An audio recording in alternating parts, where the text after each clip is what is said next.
The Revenge of Shinobi, released in Japan as the Super Shinobi, is a hack-and-slash platforming action video game developed and published by SEGA in 1989 for the Sega Genesis/Sega Mega Drive.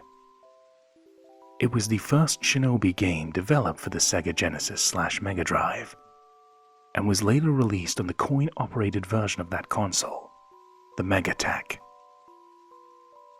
The Revenge of Shinobi takes place 3 years after the original Shinobi game.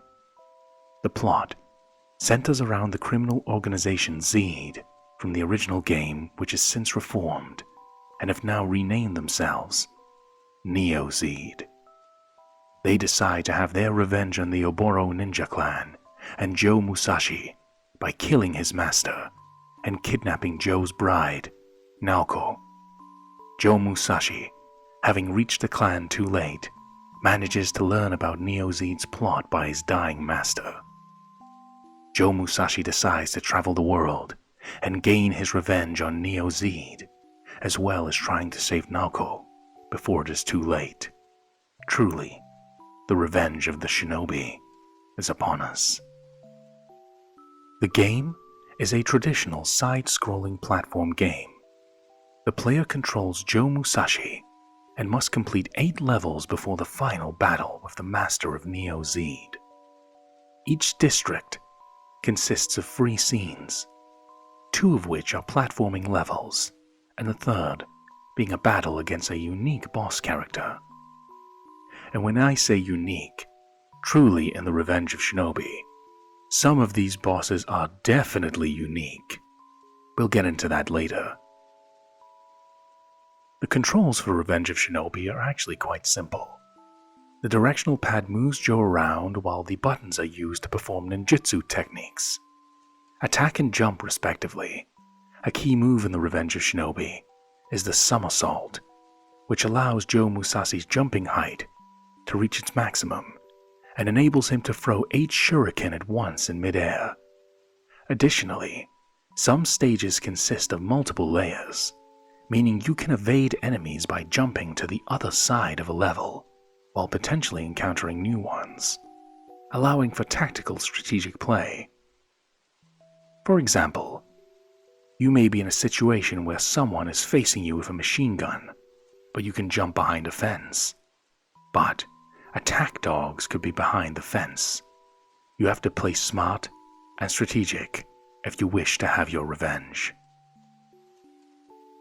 Alongside Joe Musashi's standard moves and attacks, he has the ability to do 4 special ninjutsu techniques. Only one can be performed per life, unless a power-up item was picked up in the level, or the ninjutsu of Mijin was used. Don't worry, I'll explain what that does. The 4 ninjutsu arts that Joe Musashi can use consist of the ninjutsu of Ikazuchi, known as the Art of Thunder. This envelops Musashi with a shield of lightning energy, which sustains damage and protects him from harm. Useful for tanking hits from foes and getting through stages faster or avoiding heavy damage. He can also use the ninjutsu of Kaiju, the Art of Fire, an offensive ninjutsu that summons 4 dragon-shaped columns of flame that move across the screen and damage all enemies in their path. Straight up damage, covering the enemies in an inferno of dragon fire. Joe Musashi can also use the ninjutsu of Fushin, the Art of Floating. A simple ninjutsu, it improves Musashi's agility by heightening his jumping capability. Not defensive or offensive, this allows Joe Musashi to move around the level with ease. In some instances, this can make certain platform sections much easier. And finally, my favorite ninjutsu of this game, and the most interesting one, the ninjutsu of Mijin, and my favorite art of them all, and one of the most interesting power-ups I've seen in a game. Joe Musashi can use the ninjutsu of Mijin, the art of pulverizing. The most powerful ninjutsu technique in the game, Joe Musashi explodes, damaging all enemies on the screen at the cost of one life, but regenerating if he has lives available, or game over if he doesn't. But if he does resurrect, he comes back with full health. It's quite poetic, really. Joe Musashi is willing to literally lay down his life for his bride, Naoko. This is the path of the Revenge of Shinobi. In the levels of Revenge of Shinobi, a variety of bonus crates can be found on each level, some hidden in unknown locations as secrets that can give players the edge in battle. These include simple power-ups such as extra shurikens or health packs, as well as special items to gain lives or extra ninjutsu attacks. Besides power-ups, however, some crates may contain traps, time bombs, laid by Neo Zeed, explosives that detonate when their fuse runs out or Joe comes too close, though he can walk out of the way in the blast radius if the player and Joe are quick enough. By using careful, precise, and robust arts of ninjutsu, and exploring the map, as well as quick shinobi reflexes, the Revenge of Shinobi gives many options for the player to guide Joe Musashi to his vengeance. The Revenge of Shinobi has two different endings of the game, depending on whether or not Naoko is rescued or not, and how Joe Musashi defeats Neo Zeed in the finale can be paramount to whether Naoko lives or dies. The Revenge of Shinobi's game director, Noriyoshi Oba, intended Revenge of Shinobi to be a showcase for the then new Genesis/Mega Drive hardware, as well as to adapt the series to something better suited for a home console rather than an arcade cabinet. As a result, the game is more story-driven, with Joe Musashi not rescuing multiple hostages like the previous entries, but a single hostage at the very end, his soon-to-be wife. Oba intended Revenge of Shinobi to have a very high level of difficulty, to get the player to really think about how they could best beat the game. The game's ninja magic was intended to be helpful in particular situations or boss encounters, making certain parts of the game much easier if the player knew which ninja magic to use at what time. This makes The Revenge of Shinobi an absolute masterpiece. Why? Well, in my humble opinion, it has beautiful visuals, really showcasing the capabilities of the Sega Mega Drive/Sega Genesis. It also has a fantastic and, dare I say, one of the all-time gaming original soundtracks, composed by legendary game composer Yuzo Koshiro, famous for also composing the soundtrack to Streets of Rage, which in itself is one of the most inspiring soundtracks in video game history. So you have visuals, you have soundtrack, you have a more story-based narrative, and Revenge of Shinobi is no joke. It's hardcore. It's high in difficulty, but with 4 ninjutsu arts, you really can make the game your own. Do you want to just tank hits and rush to the exit? Do you want to use offensive magic, such as fire from a dragon, or giving your own life force to slay your enemies to save your bride? Or shall you simply avoid enemies, flying like a specter of vengeance that was never really there? This variety of gameplay, music, visuals, everything, is why The Revenge of Shinobi stands the test of time and is genuinely one of my favorite games to play, both in my youth and into adulthood, and I'm happy to share it with you all. But This is where the documentary opening is going to get very interesting now. I said that The Revenge of Shinobi is a hardcore game, and it is. It really hits hardcore with the soundtrack, the visuals, the whole vibe is magnificent. But it's also hardcore for the absurdity of some of the things that can be witnessed in this game. Now it's time to get into the most interesting information about The Revenge of Shinobi. Information I've been dying to share with you all. This game is a masterpiece for the visuals, the music, and the gameplay.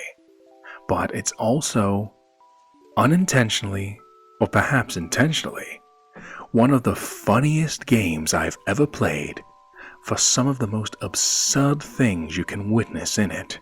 Now, sit back and relax, and allow me to dig deep into the dirt and show you an interesting story. Now, in The Revenge of Shinobi, certain characters in the game, right down to generic enemies and boss encounters, have characters that appear extremely similar / exactly the same to various characters from film and comic books. A fact that the game creator Oba attributes to his own lack of creativity. He made rough sketches of these characters based on what he had in mind at the time. Now, pretty much what this means is, he wanted a certain style of character, but he didn't know exactly how to draw it, so he sent references to the character designer and basically said, make something like that. He was expecting that the character designer would modify them and add their own creative touches to make it unique for the final game. However, this is where things get hilarious. The character designer didn't get that memo, resulting in some enemy characters who were, let's just say,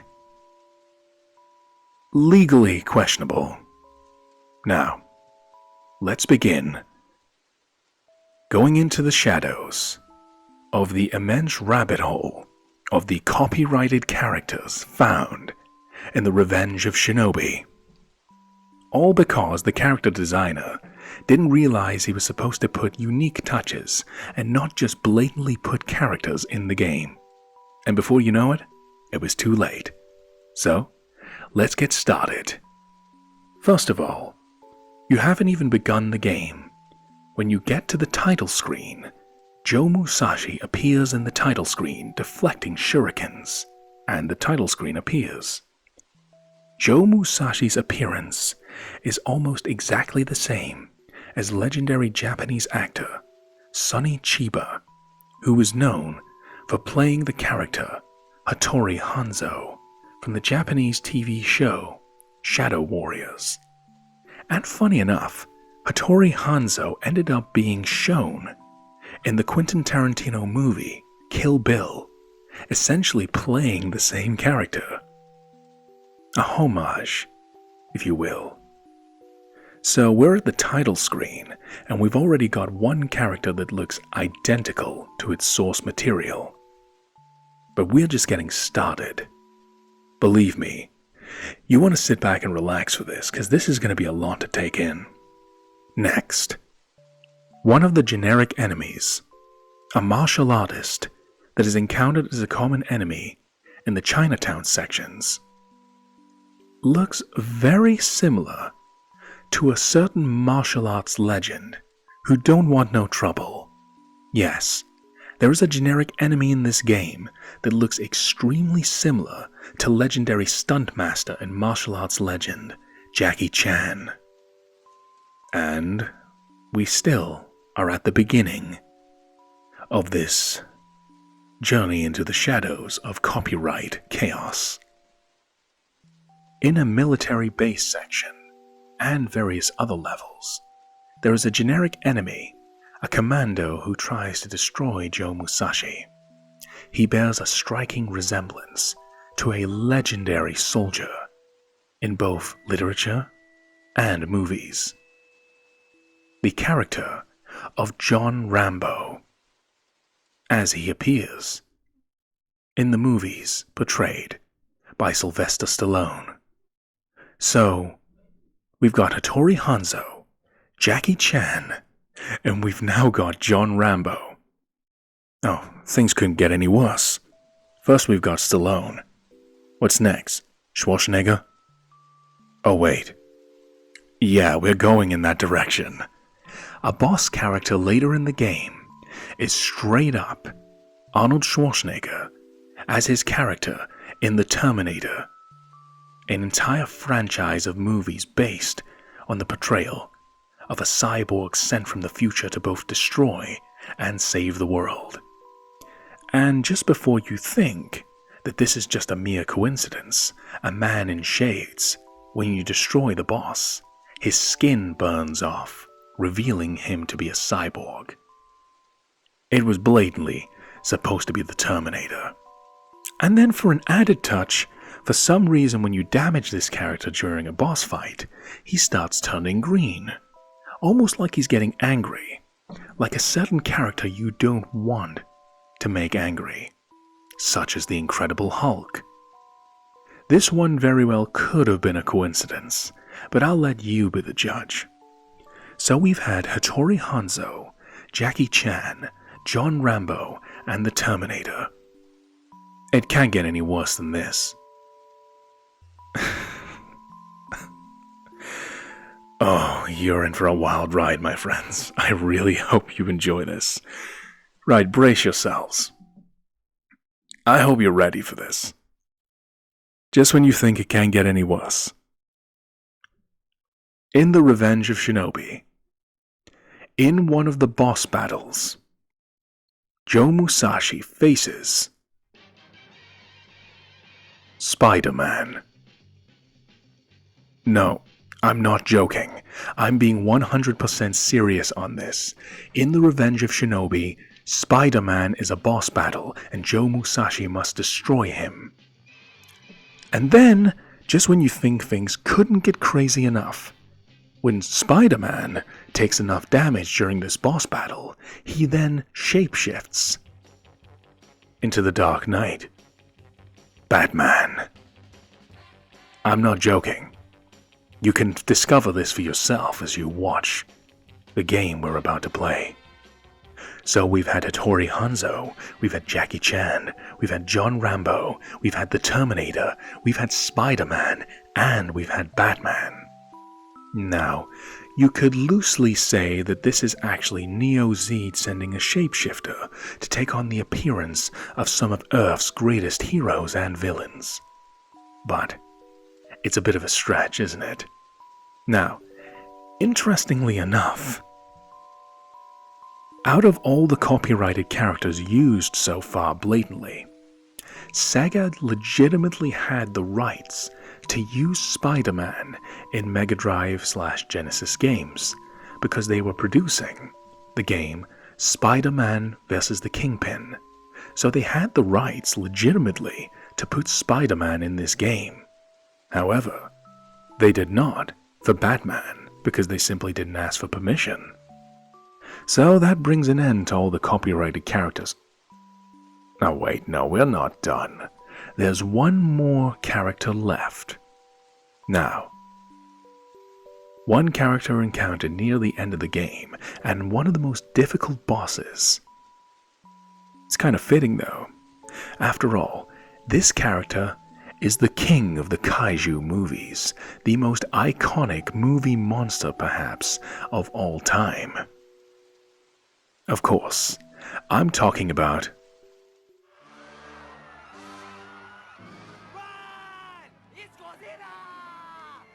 Godzilla, but due to international copyright laws, it's not. Still, we should run like it is Godzilla! Though it isn't. Yeah, I'm serious.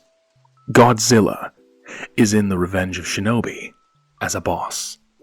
Now that you've had time to process how many copyrighted characters are in The Revenge of Shinobi, you must be thinking you're in for one hell of a wild ride. And so was SEGA. After all, they only had the permission to use Spider-Man in this, so subsequent re-releases of The Revenge of Shinobi had to be heavily altered outright changing the designs of certain characters that violated copyright laws. So because of this, characters were changed appearance-wise, so they didn't look exactly the same as the source material.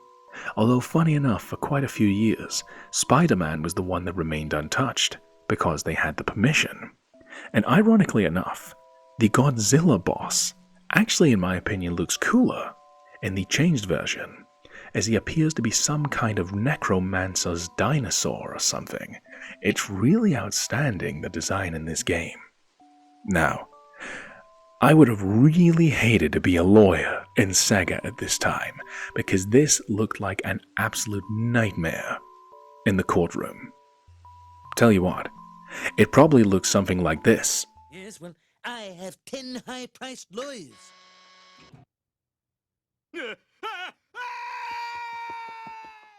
Now, all hilarity aside, this gives me the excuse to basically talk about how much I love The Revenge of Shinobi. I genuinely think it's one of the greatest games of all time. It's a great platformer, it has storytelling elements, it has a beautiful soundtrack. But it also, unintentionally so, has the element of great comedy.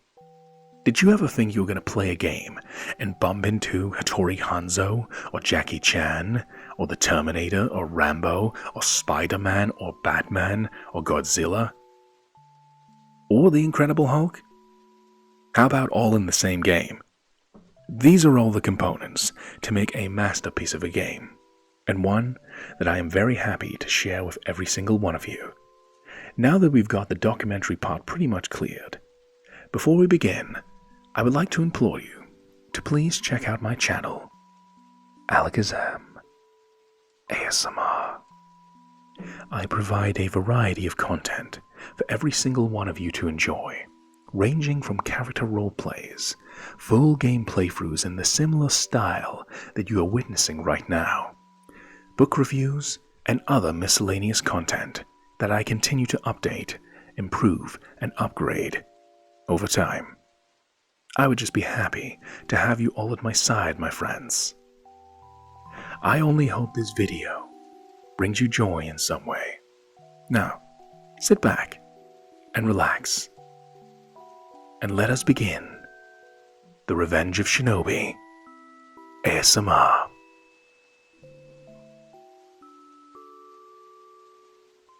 And so, our story begins. Years after the fall of the criminal organization Zeed, Joe Musashi trains with the Oboro clan of ninjas, being trained by his master. Looking forward to his wedding day with his lovely fiancée, Naoko, Joe Musashi sets out on a mission and discovers that Zeed has resurfaced and have attacked the Oboro clan, killing his master, and have kidnapped his fiancée, Naoko. Zeed has now become Neo-Zeed. Taking away his master, Joe Musashi swears that he will not let them take another life, never mind his soon-to-be wife. Joe Musashi sets out with the power. Joe Musashi sets out with all the skills he has gained over the years, the power of the ninjutsu arts, his blade, shurikens in hand. Joe Musashi sets out, and we will witness the fall of Neo-Zeed, and we will also have the revenge of Shinobi.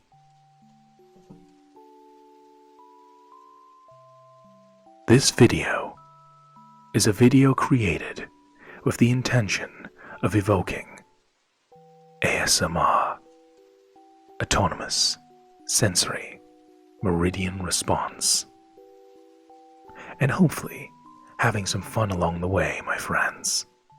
Whether this video brings you relaxation, entertainment, nostalgia, fun, joy, as long as this video brings something positive into your life, it's worth it for me to create it for you, and it will be my pleasure to play this game for you. Now, all you gotta do is sit back and relax. I got this, my friends. I am Alakazam ASMR, and let us master the system as we begin the Revenge of Shinobi ASMR. Please enjoy, my friends, and let us master the system.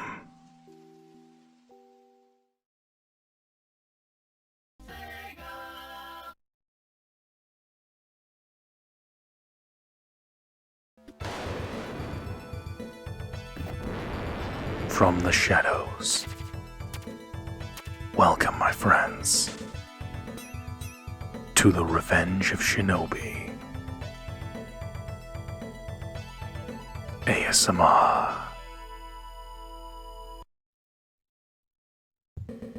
In the year 19XX, the evil crime syndicate Zeed was reduced to rubble by the powers of stealth possessed by the shinobi master, Joe Musashi.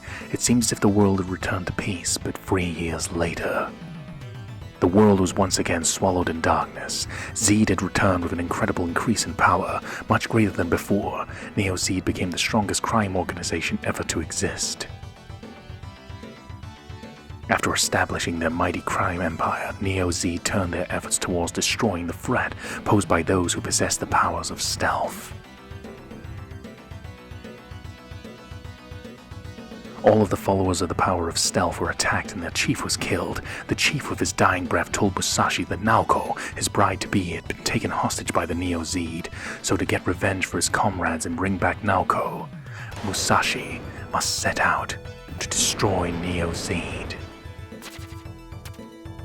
and thus have the Revenge of Shinobi brought to you in an ASMR format.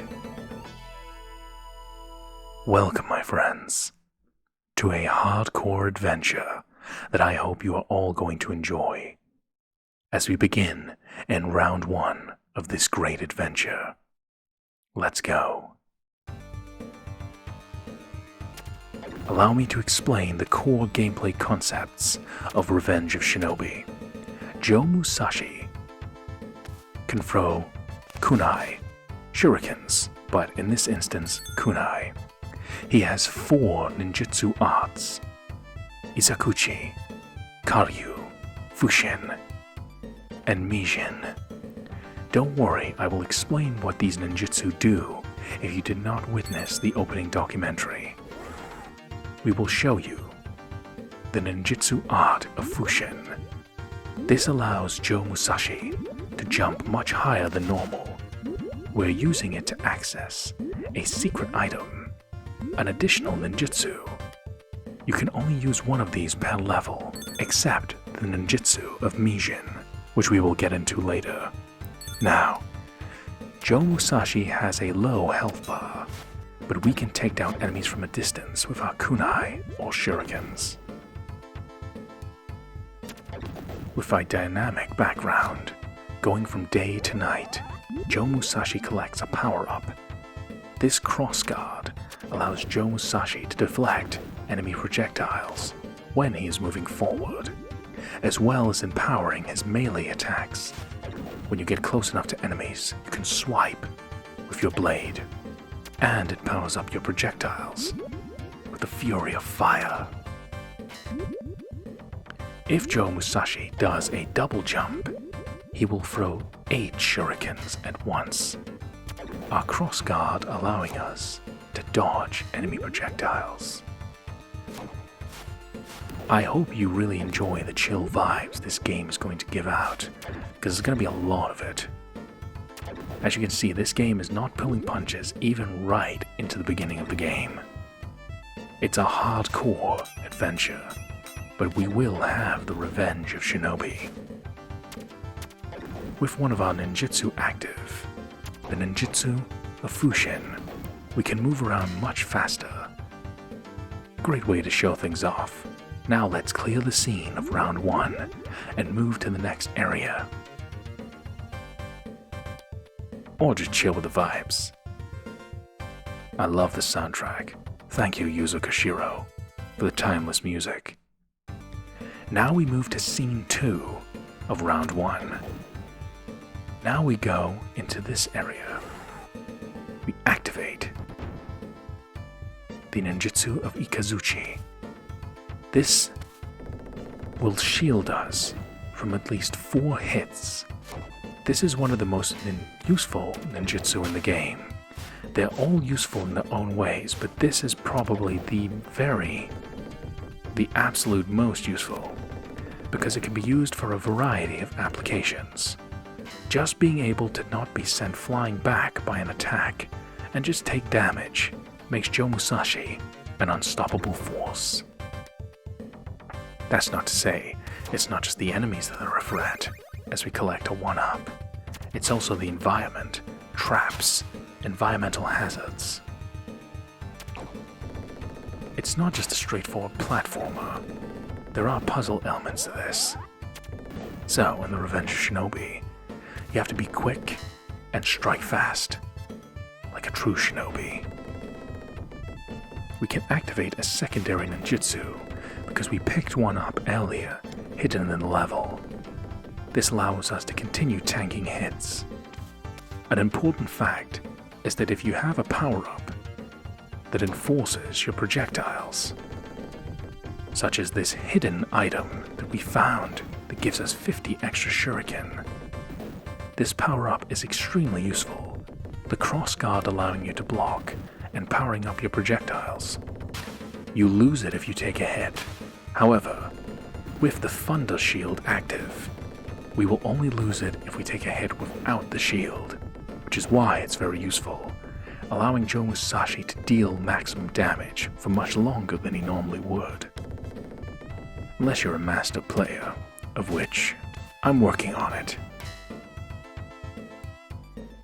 He's quick, he's fast, and he strikes with complete brutality.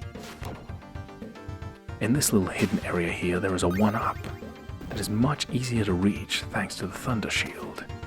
We only took 1 bar of health of damage there. I'll take that for an extra life. Don't worry, these extra lives are going to come in very handy later, and I will cover it. These samurai enemies are tricky to take down because they can block projectiles. However, Joe Musashi can still get in close and finish him off.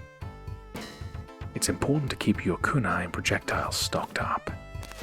Now as we clear Scene 2, we're going to go into Scene 3 for a boss battle.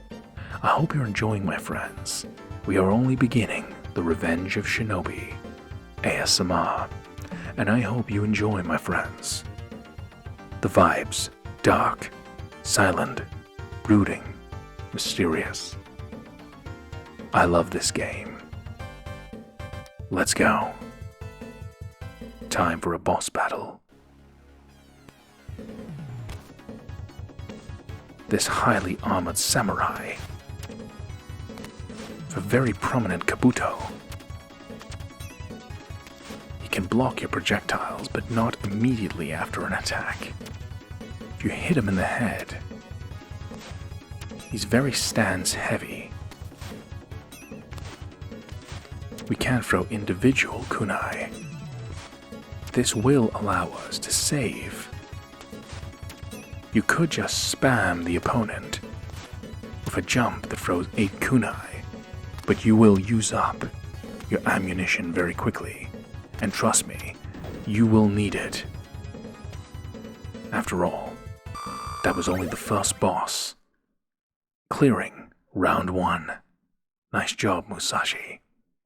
Now we're gonna go into round 2, and you're gonna get to see how dynamic The Revenge of Shinobi can be. Kick the beat. Using the ninjutsu of Fushin again, we're gonna need it in this level. You can get by without it, but I want to show you how useful this ninjutsu can be. This level would normally be quite tricky to clear normally, but with our mobility increased, it's much easier to make these high ledges and grab power-ups, health, and strike at foes from afar, as well as get out of the way. After all, the best self-defense is simply don't be there. Now, I'm going to show you a little secret here. I'm going to try and give you the most edge I possibly can. Down here at the bottom is a hidden ninjutsu. Trust me, we'll need it later.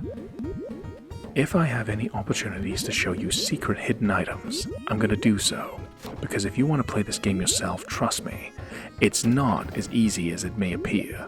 This game is hardcore. It's very difficult if you don't know what you're doing, and sometimes it's very difficult even if you do. So just follow me. I got this, my friends. And so does Joe Musashi.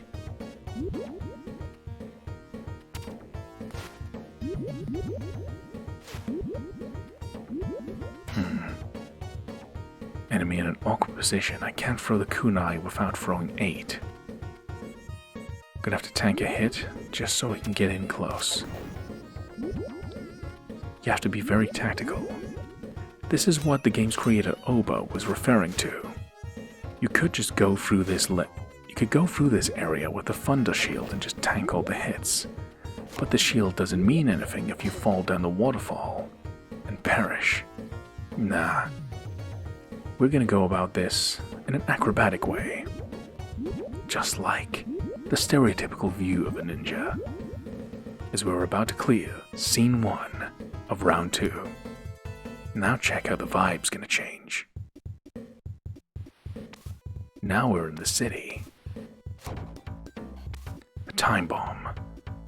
Neo Zeed are crafty. They leave traps for Joe. We're too quick for him. Now as we're in the city, we'll activate our thunder shield and take to the rooftops. There will still be enemies, but not as many.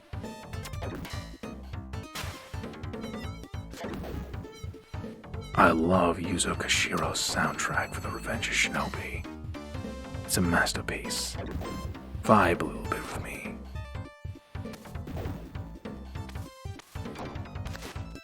Hidden shurikens. For you eagle-eyed viewers, that martial artist looked awfully familiar there. Tell me, did you watch the opening documentary? Pay attention to the martial artists with the white shirts. They look very familiar. To be specific, they look like the actor that was in the movie Drunken Master. Also the movie Rush Hour, a certain legendary Chinese martial artist who don't want no trouble. Yep, we're already getting into it with a copyrighted character in Jackie Chan. Well, not really a character, because Jackie Chan is a real person, but still his likeness. Amusing things like this really help balance out The Revenge of Shinobi. You have this dark, ominous vibe, and yet every now and then you'll spot a character from another medium and go, hey, I know that guy. Even as you jump on the rooftops, approaching a nightclub, grabbing an extra ninjutsu that's hidden near the exit. Check that out. This vibe absolutely slaps.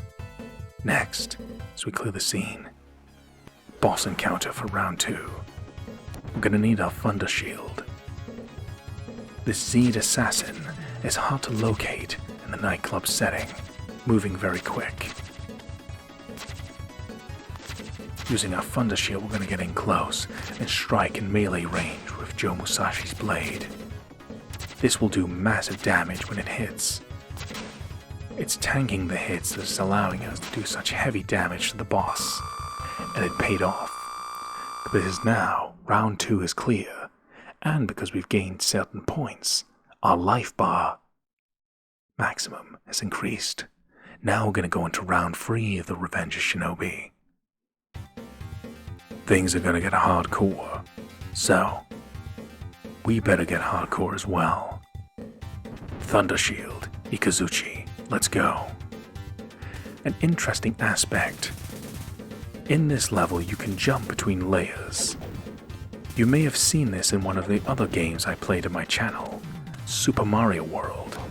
By double jumping, you can jump between the fences. One enemy behind the fence, one beyond it. So you can pick and choose your battles. You can get out of the way, but then you might have to face the opponent on the other side.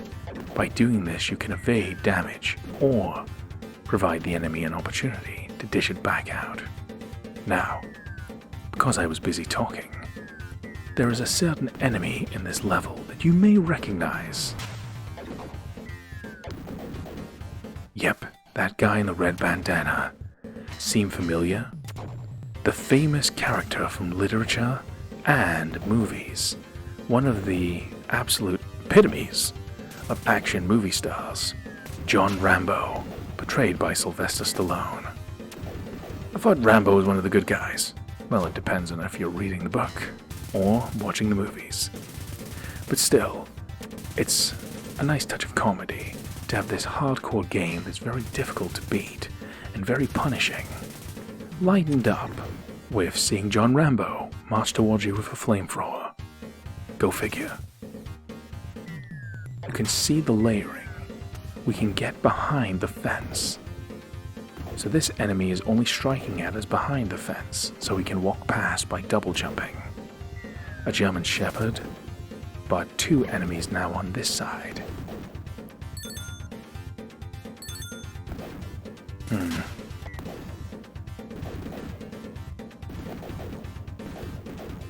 A lot to multitask at the moment. We lost our power-up.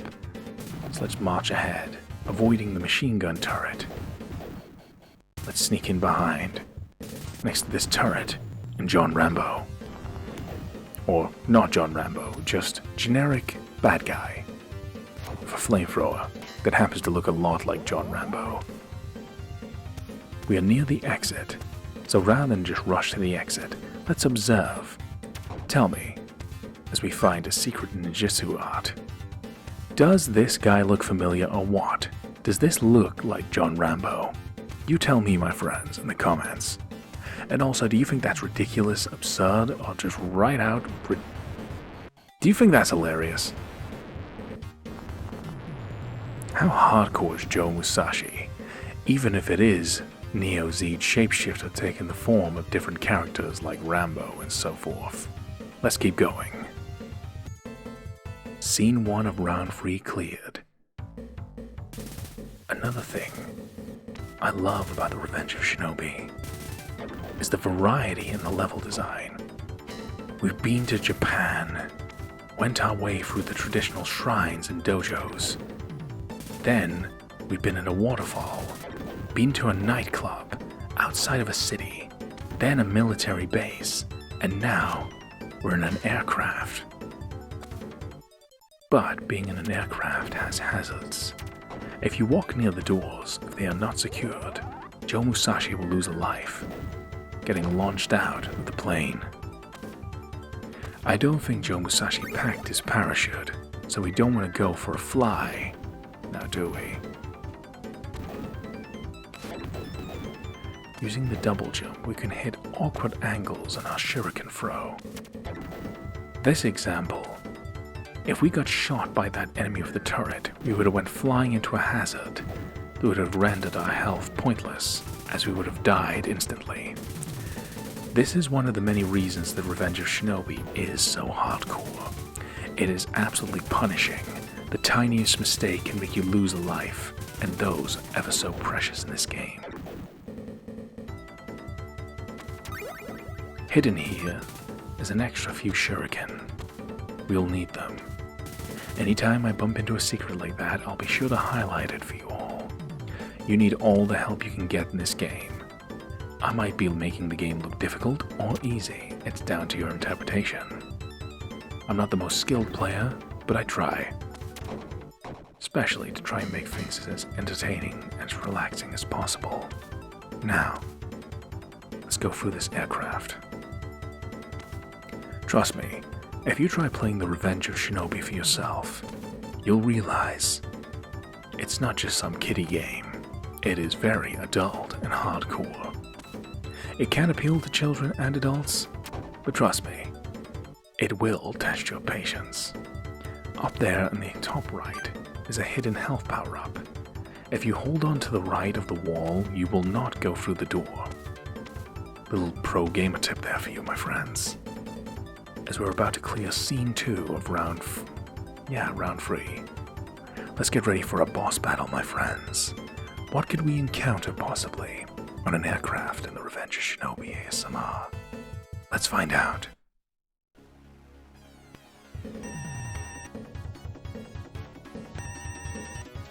This boss fight is giving me Sonic and Knuckles vibes, having to dodge laser beams that home down on us in our exact location.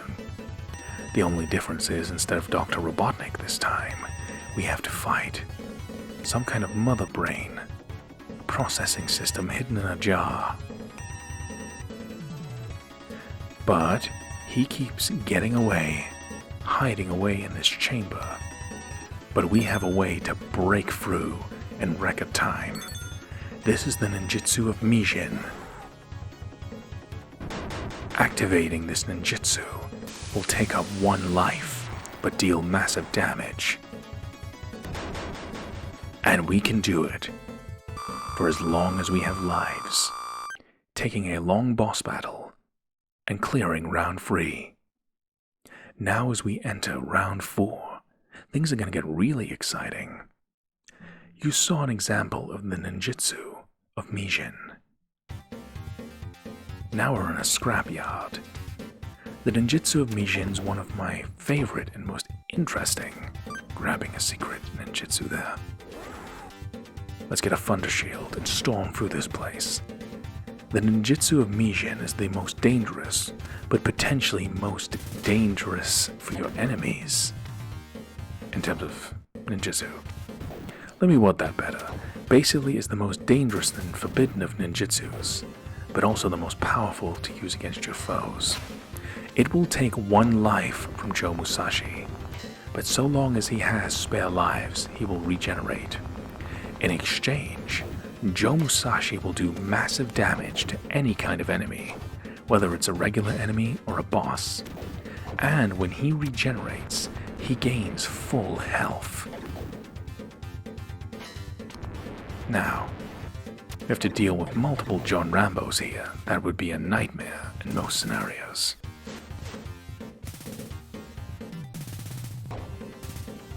Power up.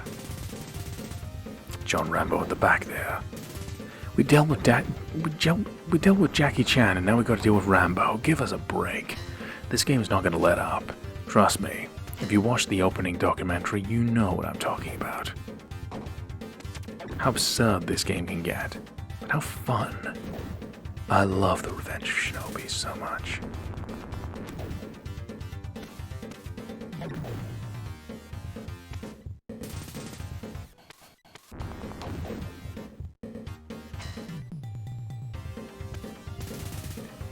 That beautiful soundtrack by Yuzo Koshiro really gets the adrenaline pumping, and hopefully the relaxation going, by combining it with my style. Scene 1 of round 4. We get a spare ninjutsu. Now if you think the vibe of Revenge of Shinobi is good, wait until you hear this next song, which absolutely slaps. I'll keep quiet for 2 seconds so you can enjoy.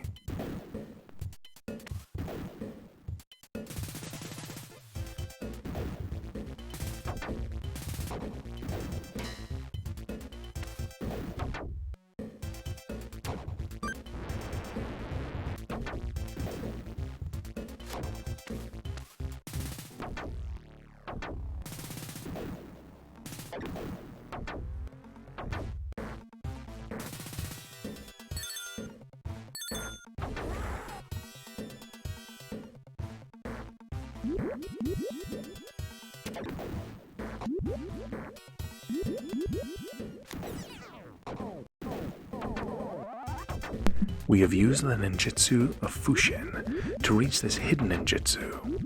It's not quite powerful enough to let us reach the exit, but nonetheless, this factory area is filled with environmental hazards, not to mention enemies, which is why the ninjutsu of Fushin is so effective. And in the background, does that not sound like some dope hip-hop beats in the background? The variety in Yuzo Koshiro's soundtrack creation is outstanding. This really makes it feel like an adult game to me. You know, if I was a child playing this game, I'd feel like this is my big boy game. As sad as that sounds. But hey, I'm not afraid of sounding sad, because that's what I am. Now, let's continue on. Unfortunately, we have enemies in very dodgy locations. Environmental hazards and turrets set up in areas just beyond our reach. This is why the ninjutsu of Fushin is very important, allowing us to get that little bit of extra jump, allowing us to take down enemies from awkward angles. We need to try and reach the high ground. This will allow us to reach the exit. No hidden items here. All these mechanisms acting like a treadmill. That's everybody's worst nightmare. Cardio. Ugh.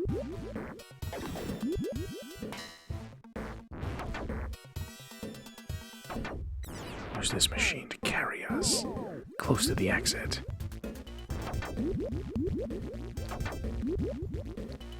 Very close to the exit. Gotta watch out for a hazard here.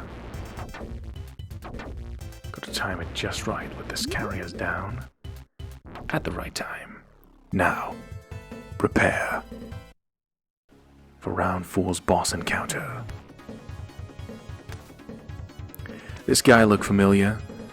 We faced John Rambo, portrayed by Sylvester Stallone.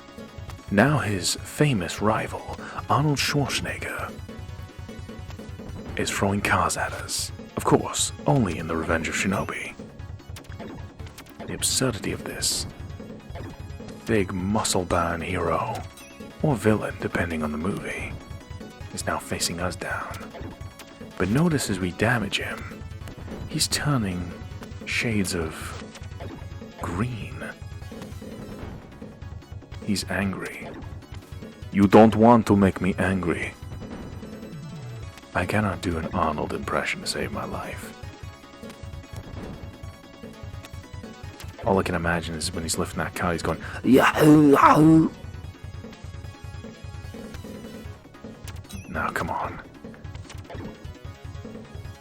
Not quite the Incredible Hulk, but you can see the resemblance. A few more bits of damage.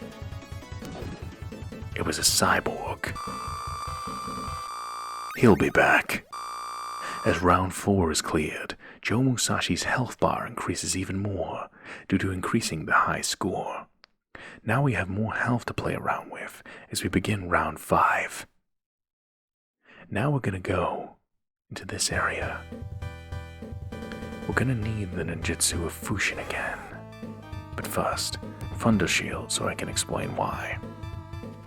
This level's very straightforward. You don't have to go forward, you have to go up. And that's going to be very tricky because Zeed have placed many traps in our path. Many machine guns, turrets, and even lasers. Frickin' laser beams. We are just not catching a break now, are we? So we've so far faced Jackie Chan, John Rambo, and the Terminator who seems to have the Hulk gene inside of him. Wow. It's almost like I'm tripping on something, witnessing the absurdity of this adventure. You know, somebody should be telling me, put that cookie down, now! Now, the ninjutsu of Izakuchi, or Ikazuchi, sorry. We go up this high-rise tower, avoiding the lasers, using them to guide us upwards.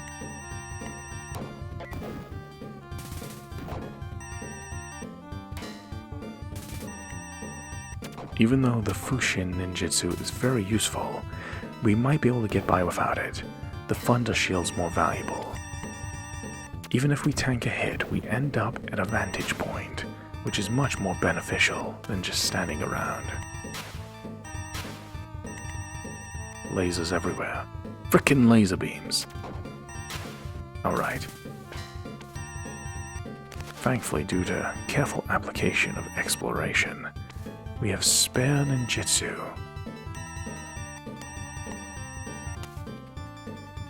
Gotta wait for this laser to come down.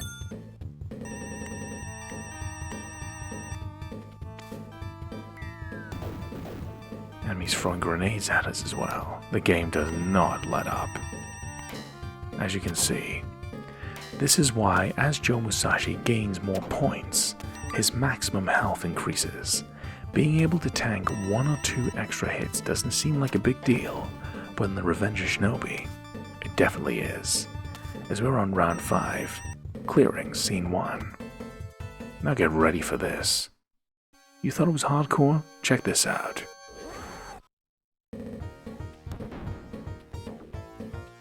Now we're on the highway / motorway. Oh look, a nun. Oh no, it's a kunoichi, a female ninja, in disguise.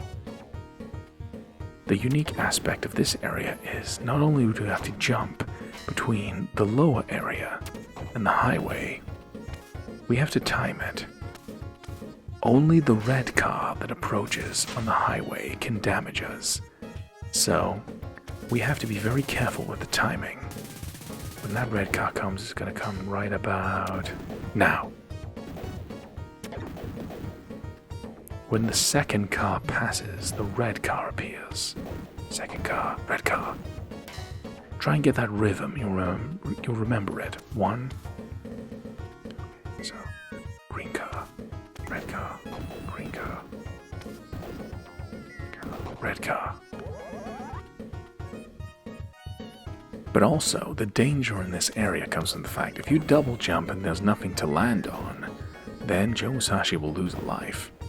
And you gotta deal with female ninja kunoichis, disguised as nuns.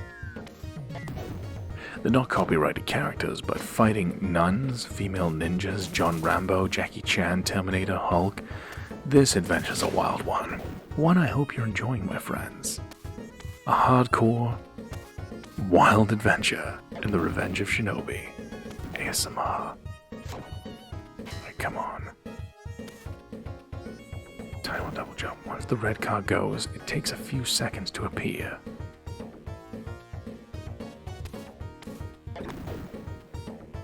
We gained enough points, and our health bar, look at the size of it. That's what she said.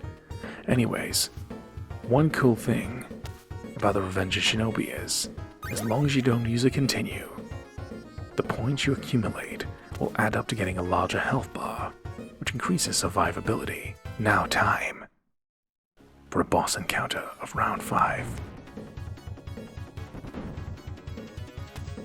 We're on some kind of missile transport convoy, but there's projectiles and electrical surges in the floor. So I might take longer to take down this boss than most enemies, because I don't have a ninjutsu to spare.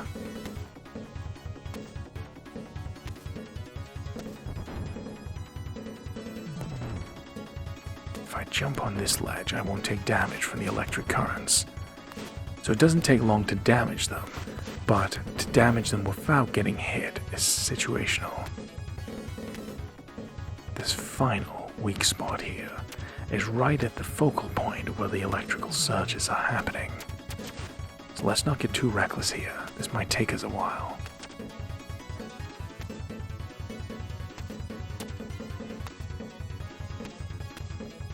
We need to destroy this missile convoy. If it's controlled by Neo Zeed, it must be up to no good. But it's also retreating. Only attack the weak spot when it's available and avoid damage. Even if I gotta jump and hit them 20 times, I'll do it. So long as Joe Musashi can have his revenge.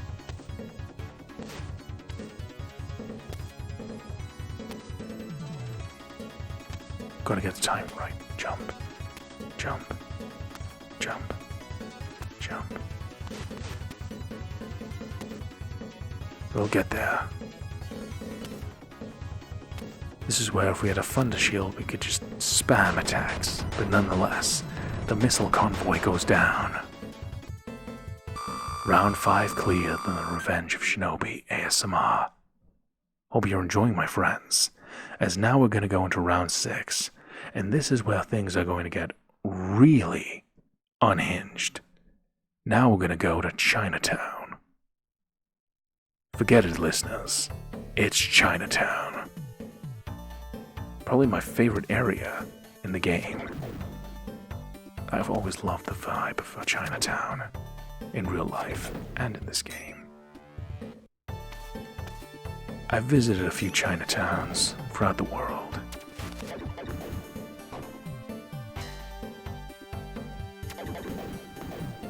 I've been to a Chinatown in the Netherlands, I've been to one in Belgium, and I've been to one in Scotland.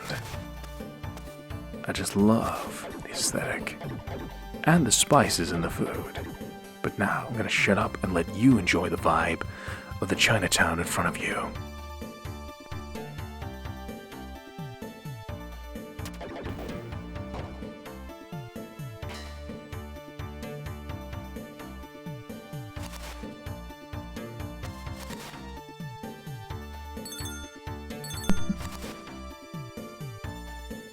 Ninjutsu of Mijin.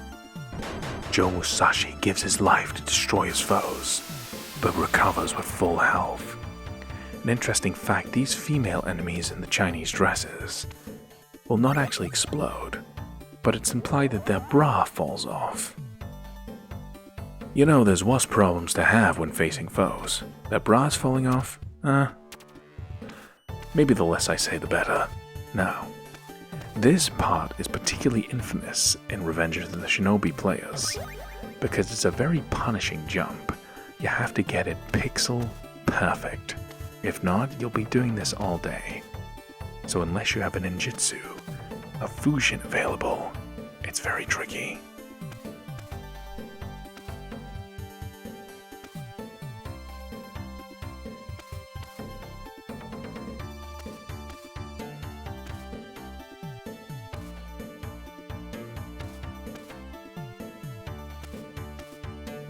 We'll get there eventually. Fear not, my friends. We'll make this infamous jump. I'll do it all day if I have to, or night. Depending what side of the world you're in. Perhaps you're even from China. Who knows? Forget it. It's Chinatown. We made the jump. These enemies with a resemblance to Jackie Chan in the movie Drunken Master. I love Jackie Chan. You don't want no trouble. Except with Joe Musashi apparently in this game. Let's just say all these characters that are intellectual properties. I like to headcanon that they're Zeed shapeshifters, and they're taking the forms of famous figures around the world. And also it lets me headcanon that Joe Musashi is truly real and among us. But you just can't see them, because after all, they're a shinobi. They're masters of stealth.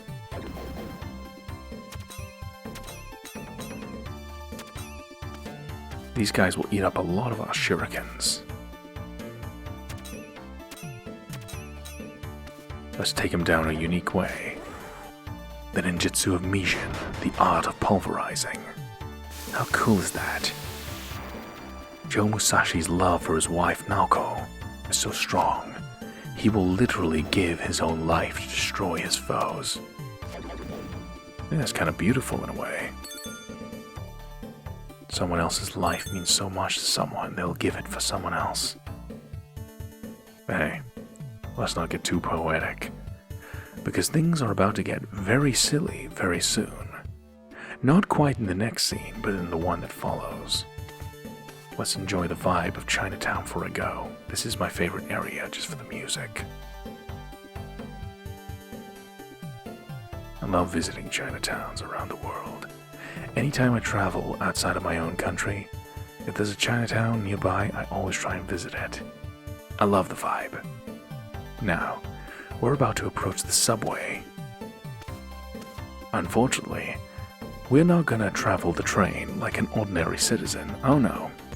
We're gonna travel it Shinobi style as we enter the next scene. Look at the attention to detail.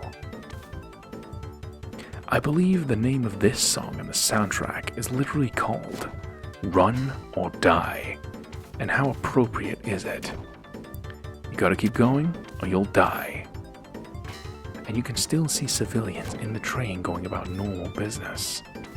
Small touches like that, being in Chinatown, going on a moving train, being in a scrapyard, what is potentially a weapons factory, a waterfall military base, a Japanese shrine and dojo. The location variety really keeps the Revenge of Shinobi fresh in my mind. Every level feels truly different. The enemies aren't too much of a threat in this area. It's avoiding the obstacles.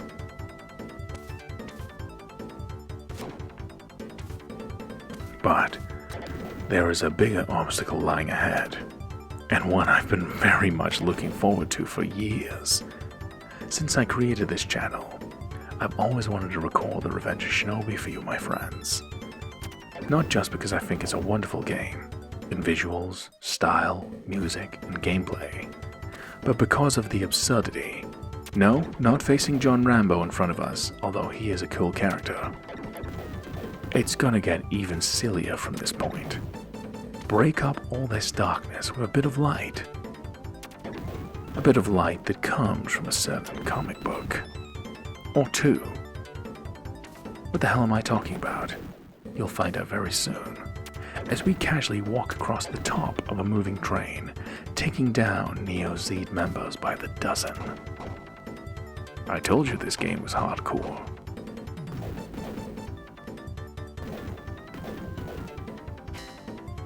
We got a health power up. We are very much gonna need it.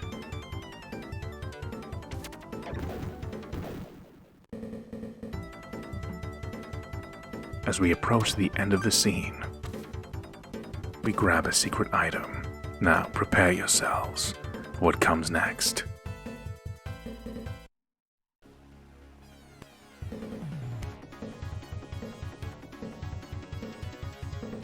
I'm not kidding, my friends. This is a real piece of gameplay footage I'm giving you right now. In The Revenge of Shinobi, Joe Musashi is fighting Spider-Man. I wanted pictures of Spider-Man, damn it! Well, you're getting more than pictures of Spider-Man here. Spider-Man is a boss battle in this game. Very true to form. You tell me that's a Neo Zeed shapeshifter, I'm not buying it. That's Spider-Man, come on. And the ridiculousness of this is, SEGA is completely allowed to use Spider-Man in their game, as they did make Spider-Man and the Kingpin. But this guy, they did not have permission to use. This is a weird fever dream. Spider-Man is now morphed into Batman. I am vengeance. I am the night. I am in Revenge of Shinobi. I'm being serious here. Can you picture a game you fight Spider-Man and Batman and Rambo and Terminator and Hulk? No. Well, now you can. And Batman, or the Neo Zeed shapeshifter, is a very difficult boss to face. So much so we're losing health rapidly. It's time to use our ultimate ninjutsu. Ninjutsu of Mishin.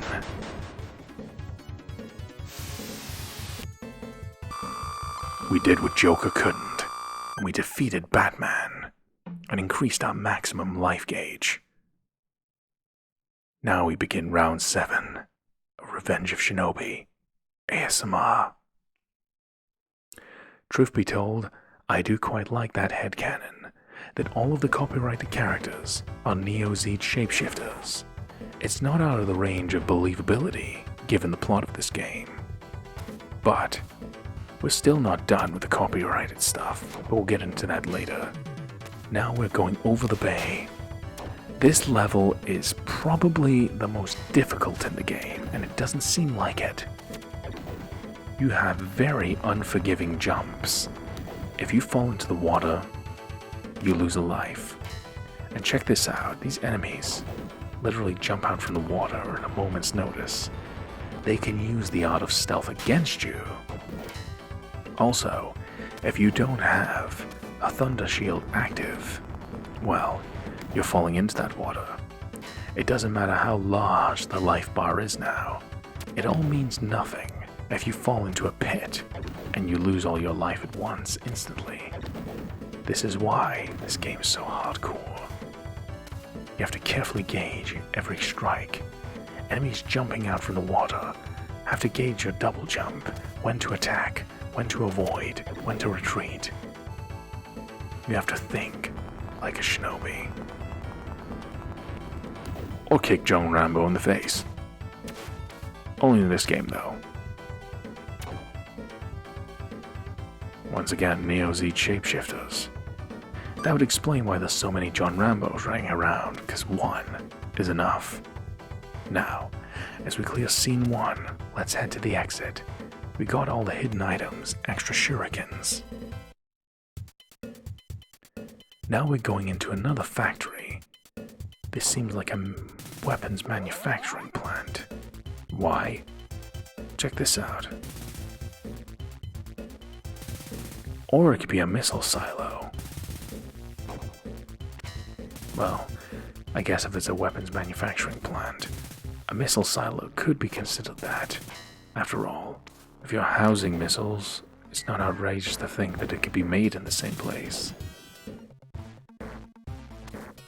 I mean, Neo-Zeed is shown to be the most powerful crime organization ever to exist in this universe.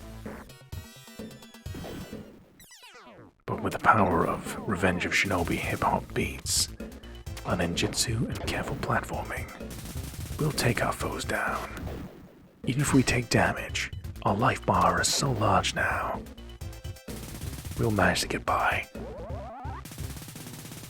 But it doesn't matter how large your life bar is. It's your skill. Wise words of life. It's not the size, it's how you use it, mate. Amusing myself aside, a lot of these enemy placements are designed to really mess you up. Enemies taking cover in strategic positions, just like actual gunners. They're not just going to sit out in the open anymore. They're going to be behind cover in areas where it's hard to reach.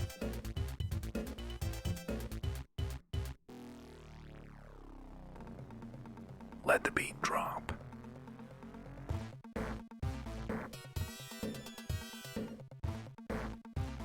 Hey, even Joe's vibing to it.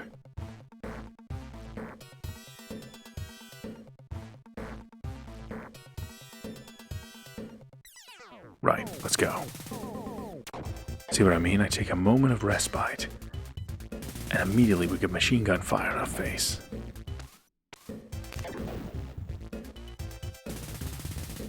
We still have one more copyrighted character in our path. I think most people are going to recognize who it is when they appear. Very awkward position.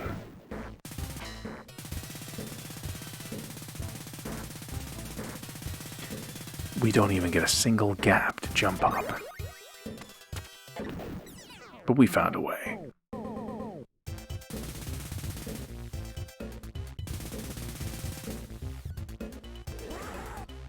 We're going to use the ninjutsu of Mijin to destroy our foes, as well as regenerate our health. If you have the spare lives, we'll take a bit of damage here to grab an extra ninjutsu. Using the ninjutsu of Mijin recovers all of our health. We had to take a bit to grab that ninjutsu, but we'll need it. Check this out. The final copyrighted character. The king of kaijus, the legendary Godzilla. This is actually one of the most difficult bosses in the game. This tail whip attack does a monstrous, no pun intended, amount of damage. Even with a full health bar like this, it does a lot of damage. And it's just so damn big that it's hard to evade them, except with a perfect jump. See, look, one tail whip almost one-shotted us. It's one of the toughest battles yet. The ninjutsu of Mijin recovers our health, but it's still not enough to take Godzilla down. Just shows you how resilient and tanky the King of Kaijus truly is. We're gonna need something additional on top of this. I think if we're facing down the King of Monsters, it's time to unleash a little bit of monster of our own. There's one ninjutsu we haven't shown you yet. I think it's time to use it. The ninjutsu of Kaiju. Let's take down Godzilla with Dragon Fire. Let's do this. Sink into the depths of oblivion, Godzilla. The ninjutsu of Kaiju. Extinguish the King of Kaijus. Round 7 is clear. We don't recover all of our health, but we survived to fight another day as we begin round 8 of the Revenge of Shinobi. ASMR. We're getting close to the base of Neo Zeed. We're going over the bay again. The dark aesthetic, seeing the lighthouse in the background. The rain. This just feels like a mature adult game to me, even with the sillier aspects of the copyrighted characters. It's funny though, a lot of children, unless they've watched particular movies and shows, wouldn't recognize these characters, but as adults, it's hilarious in hindsight. But now, the game is no joke. We're getting grenades thrown at us, cannons launching lasers, guns getting shot every way, and martial artists. We have to use every bit of our skills as a shinobi if we hope to survive and have the revenge of Shinobi. Now we're going to place ourselves very awkwardly here. These cannons gotta try and take us down, but there's a hidden ninjutsu down here you can only reach by crouching. Having a ninjutsu in hand really adds to the tactical play. I've been able to get through the game rather quickly so far, due to careful application of which ninjutsu to use at certain times. We could just obliterate foes in our path with Mijin or Kaiju ninjutsus, but then the Mijin ninjutsu takes up lives. The Kaiju ninjutsu can only be used once. So you have to think very carefully, do I need to use the forbidden art right now or save it for the perfect time? It's all down to you, the player, and why I think Revenge of Shinobi is a masterpiece of a game. It's for everyone. It's a little bit hardcore, yes, but I think it is built for everyone. The challenging gameplay really makes you think. Now, we're approaching the headquarters of Zeed. This is going to be the most tricky area of the game. Why? It's going to be a labyrinth. We've entered labyrinths before. Let's do this. The second last stage of the game, Neo Zeed's Labyrinth. We may get lost in here, but that's okay. We will find our way. Even if we have to light up a thunder shield to do it.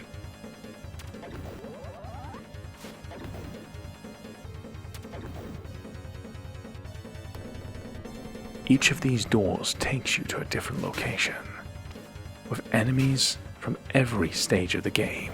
After all, this is Neo Zeed's headquarters, so I might get lost in this area. I'm not going to sit and pretend I have this memorized.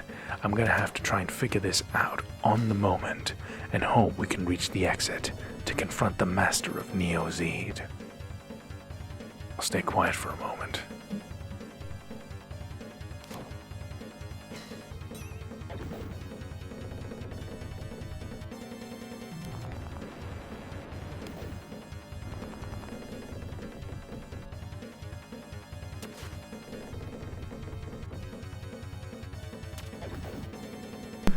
I do like to headcanon. I've only decided at this very moment as I'm saying this. I like to headcanon that every Rambo enemy that you face in the game is literally the same Rambo, Because if you know anything about John Rambo from the movies and the books, he's so determined. You can imagine this guy chasing Joe Musashi throughout the entire game, just refusing to die. So in a way, we have spared John Rambo. At least in my eyes. Yeah, you can blow him up, but he'll get better. These graceful Chinese dancer enemies. All we need to do is a careful destruction of their bra and they are incapacitated. Hey, don't question it. But I will question this. John, will you leave us alone? Now, people find the music in this level to be rather repetitive, and I understand, but I think the intention of the OST was to give you that feeling of madness, like you're just going over and over and over and over again. Just like the madness of being in a labyrinth, feeling like you're trapped forever. A horror element, if you will. Kind of like when you hear me talking, you feel like it's gonna go on and on and on and on and on and on again. So, I'll shut up for 2 minutes. Maybe you can figure out the exit as you watch this gameplay, as I carefully maneuver through enemies and try and find the correct sequence of doors. I'm figuring out as we go. We'll find the exit eventually. I need to learn where every individual door goes and eventually suss out the perfect route to the exit. We also gotta make sure we have a good supply of health and shurikens. We will absolutely need them for the master of Neo Zeed.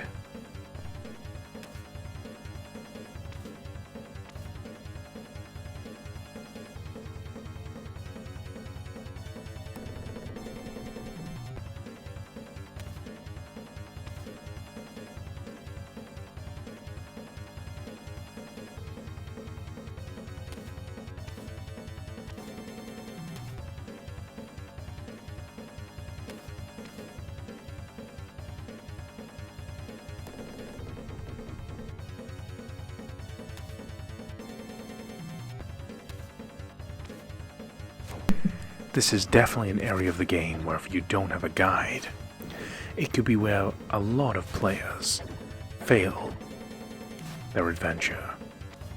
I'm not using this with a guide right now, hence why I'm finding it so challenging to navigate. Just when I think I figured out the sequence, it eludes me at the last second. But it's the sign of a good labyrinth. Just when you think you're getting closer, you get further and further away. But with the power of ninjutsu, we can keep this going.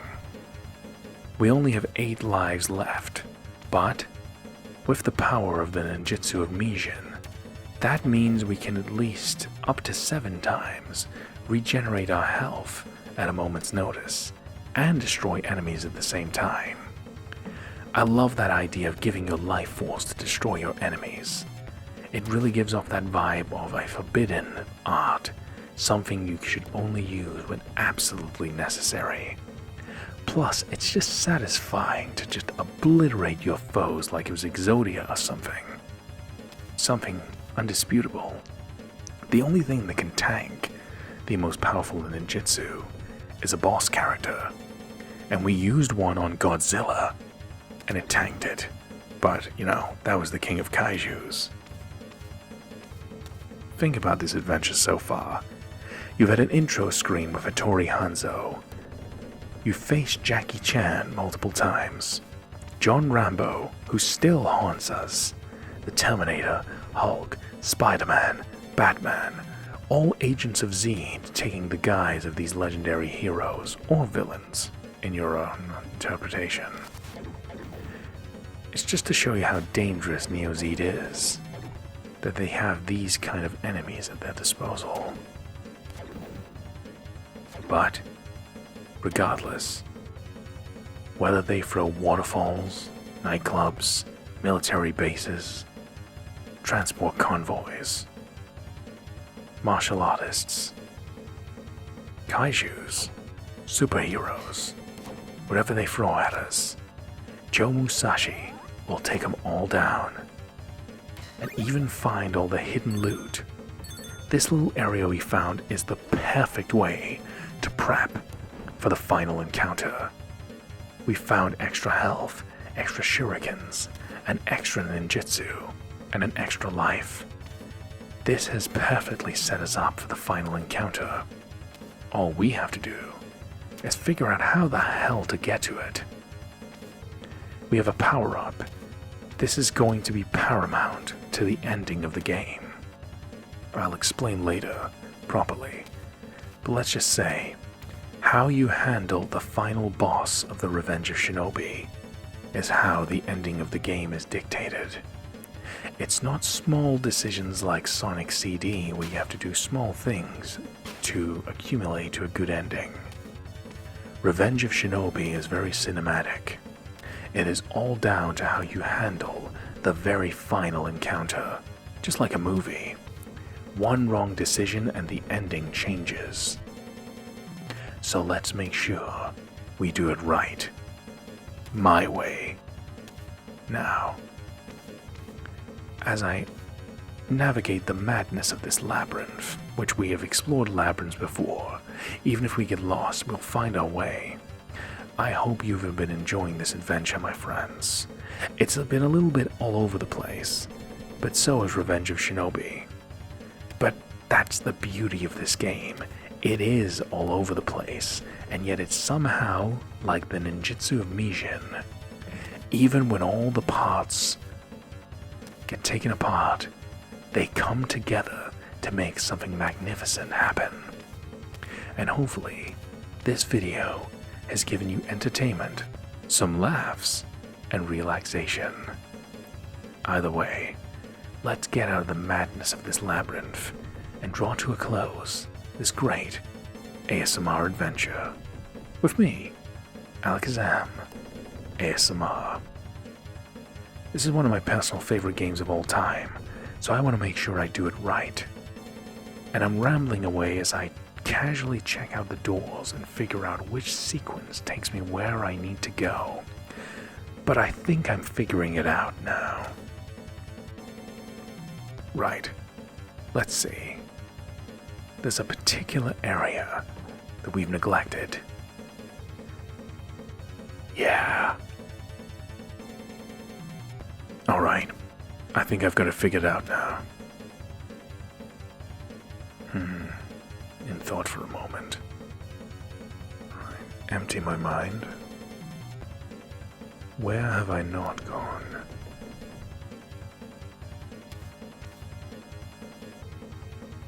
Rather than see things as endless, see things as they are. We've been through this door, I believe.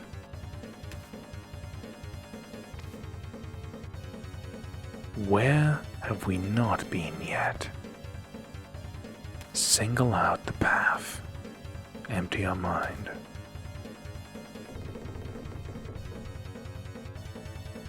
Okay. If we take this only door on the right...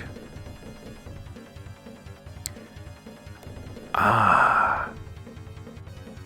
Right, so this lands us back here.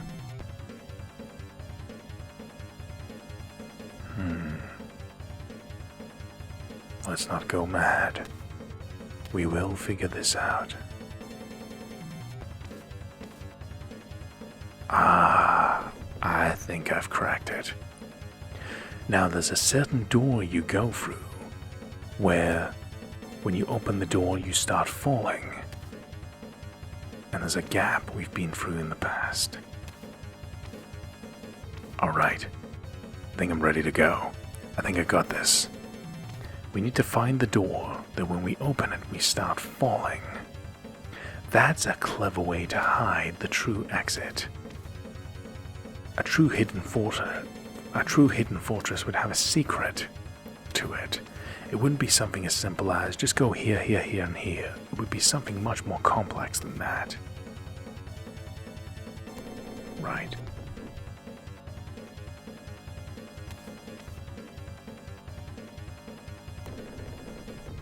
As we go through here, takes us in a loop. So, that eliminates that door. In thought for a moment, I'm just emptying my mind. I'm not using a guide right now. I'm just thinking deeply. It almost puts me in the mentality of a shinobi. Rather than get caught in the madness, is there no end to this? If I empty my mind, let's see. I see a door that we have gone through in the past, but a path that we didn't quite take. So we go up here again, and we take a loop.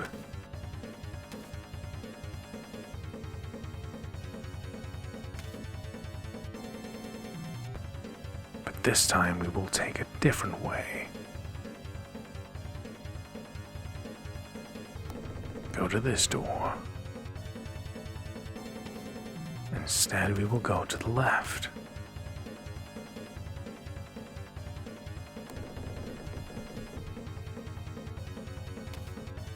So we keep ending up at this door with a T next to it.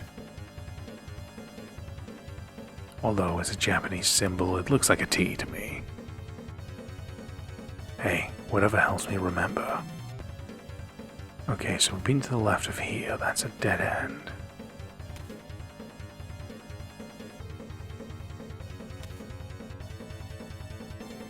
But this one has a minus symbol, it appears, which leads to a circle with 3 lines. Yes, so we fall through this door if we don't turn immediately to the right. Now there's doors here we have to hop through, that's the trick.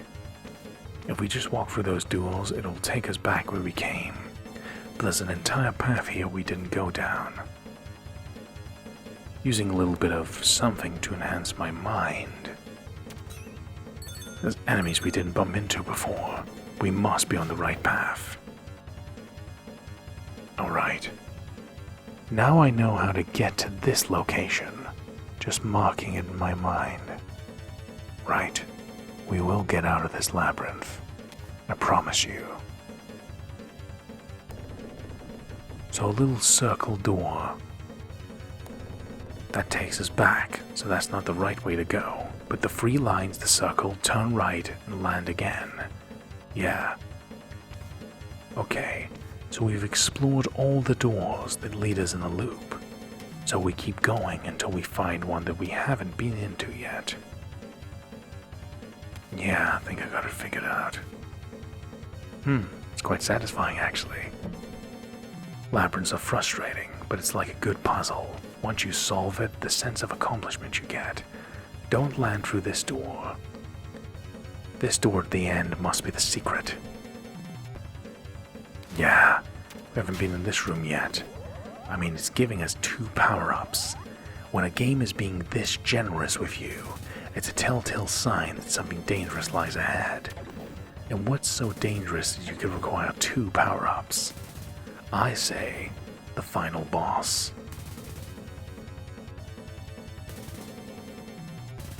Enemies. But perhaps these enemies have been placed here to lead us astray. Maybe we're going by.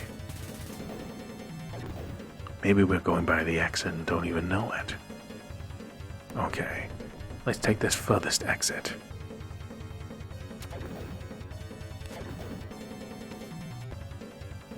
We're getting closer, I can sense it. We have a full health bar. We're going to save our ninjutsu for the final boss. We are most certainly going to need it. After all, the ending of the game. Naoko's fate rests on it. Right. I've learned from all my mistakes. Now. So we've been in this area before. Here's what we do. Right. We go into an area where there is 2 doors. One with a minus symbol and one with 3 lines. Then we need to drop to the right. I believe I got that correct.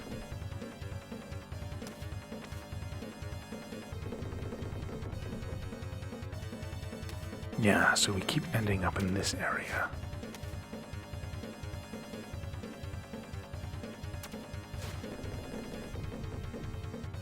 An area with two doors next to each other. Is it through here? Yeah, so one line, 3 lines. Fall to the right.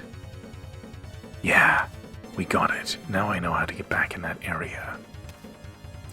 So I think those enemies placed at the very left were designed to disorient us. Yeah. No, I can truly sense it now. I get a feel for the area. So last time we got led astray. So we had to go to the right, I believe. Yeah.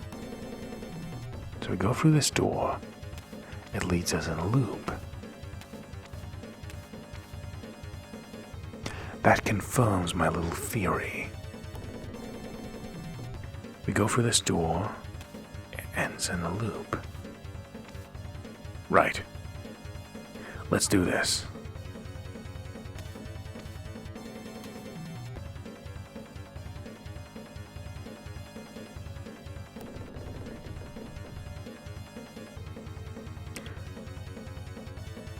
Right. This area with the 2 doors, 3 lines. Drop to the right. Yeah. Now, follow it. Don't go into this door. Keep following it all the way up to the top left, not the top right.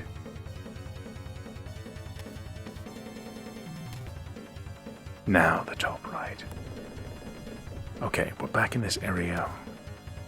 We have to drop down here and don't go through the door that's directly beneath us. Yeah, right.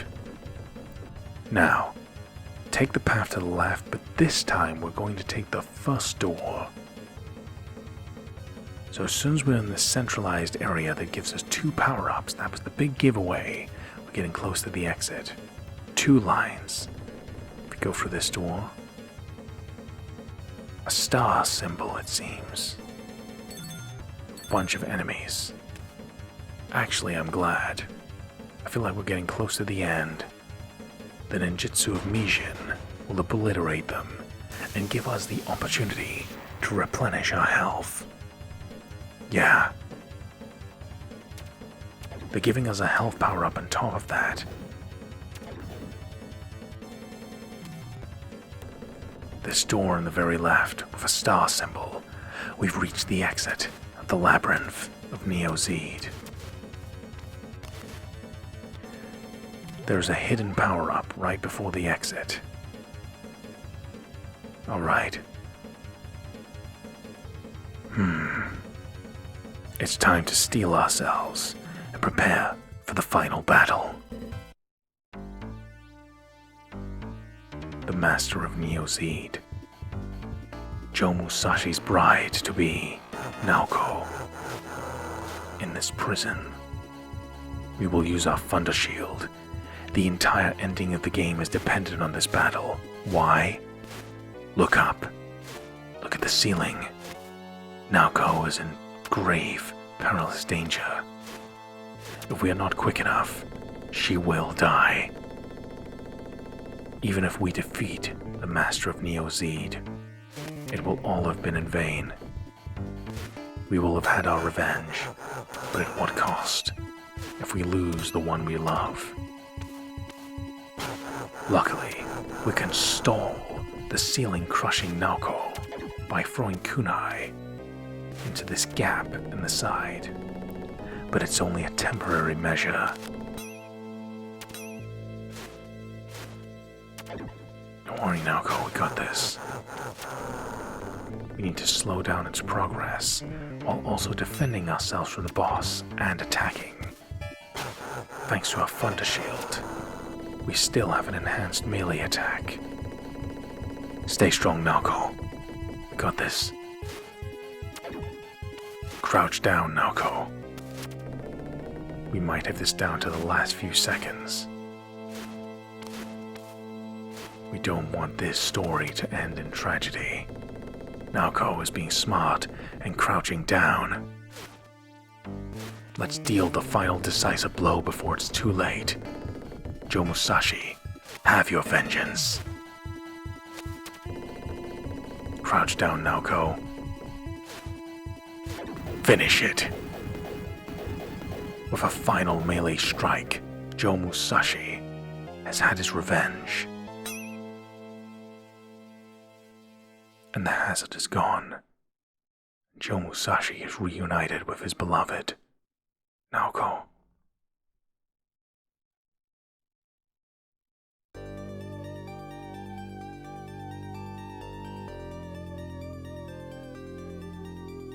Neo Zeed is destroyed.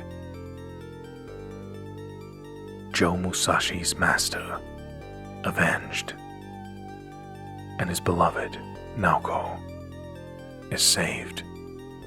Truly, this has been the revenge of Shinobi. Thank you all for joining me to the end. Thank you from the bottom of my heart for making it this far, my friends. I hope you've enjoyed this combination of silliness and dark, mature platforming. Please join me next time in our next great adventure. For I am Alakazam ASMR, and I hope you enjoyed The Revenge of Shinobi ASMR. May the shadows be with you, and farewell, my friends.